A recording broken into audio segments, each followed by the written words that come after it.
rozprávky z dediny, ryšavé zlodejky. Bolo skore ráno, ale gazdina z gazdovstva Slnečné políčko už niečo varila v kuchyni. Dnes bude rušno, hovorila si pre seba. Ale ak mi zostane čas, niečo upečiem. Vošla do komory a našla tam vlašské a lieskové orechy a tiež zopár mandlí.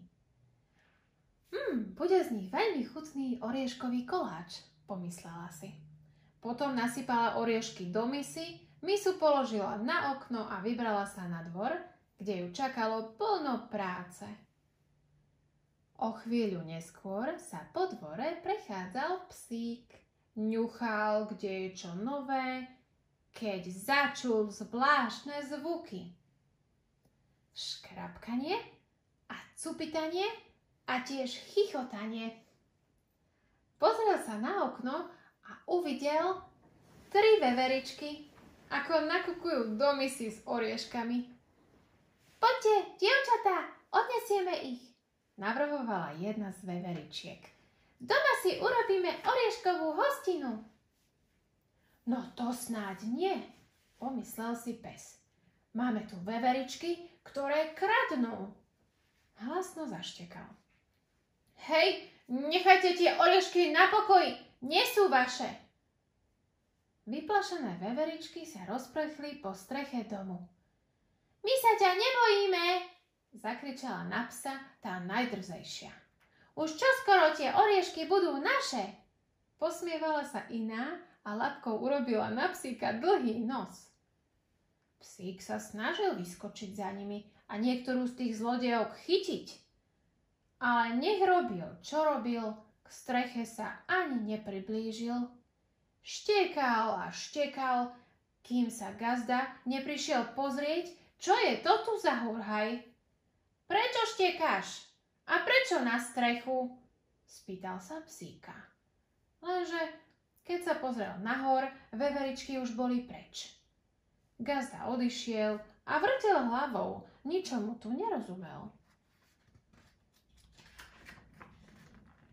Psík celé dopoludne dával pozor na veveričky. Uvidel ich medzi škrydlami strechy, ako sa mu posmievajú a rozprávajú si o ňom Boh vie čo. Dobre vedel, že sa chystajú na oriešky, ale vždy, keď na ne zaštekal, skovali sa. Ostatné zvieratká sa čudovali, prečo psík toľko šteká. Ale keď im to povedal, neverili mu. Veveričky, ktoré kradnú, kto to kedy počul, smiala sa ovečka. Asi sa ti niečo zdá, pridala sa kravička. Psíka hnevalo, že mu nikto neverí. Jeho prácou bolo predsa dávať pozor na gazdovstvo, to dobre vedel. A tak sa rozhodol, že veveričkám jednoducho nedovolí oriešky ukradnúť. Vydal sa na obhliadku poľa. Keď sa vrátil, uvidel, ako veveričky zliezajú dolu zo strechy. Práve sa chystali preklznúť cez okno do kuchyne. Psík vyskočil na okno a zaštekal, ako najviac mohol. Veveričky sa rozprchli, ale práve vtedy psík zistil, že sa nemôže ani pohnúť. Uviazol v okne a nemohol ani von, ani dnu. Našťastie práve vošla do kuchyne gazdina. Čo tu vyvádzaš? Čudovala sa. Dnes si naozaj nejaký zvláštny. Vyslobodila psíka a zatvorila za ním okno. Potom sa pozrela na oriešky a povedala si len tak pre seba. Zajtra nesmiem zabudnúť na ten koláč. Nadišla noc. Všetky zvieratká na gazdovstve už spali. Aj psík sa uvelebil v búde. Naraz však začul ten známy zvuk. Škrapkanie a cupitanie. Veveričky sú tu!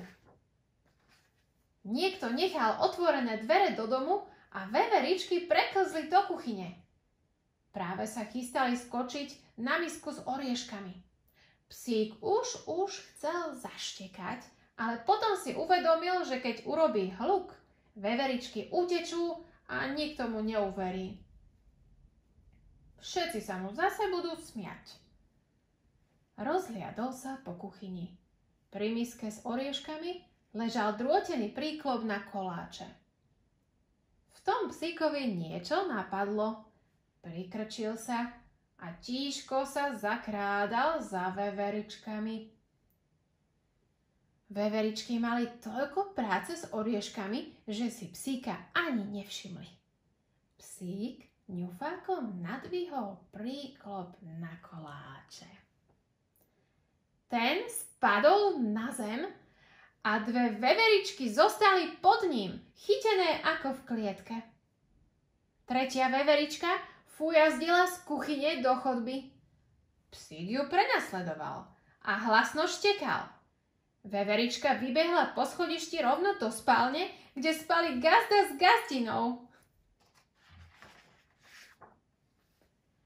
Gazdová žena vykríkla od ľaku. Gazda vyskočil z postele a hodil na veveričku prikryvku. Teraz boli v pasci všetky tri.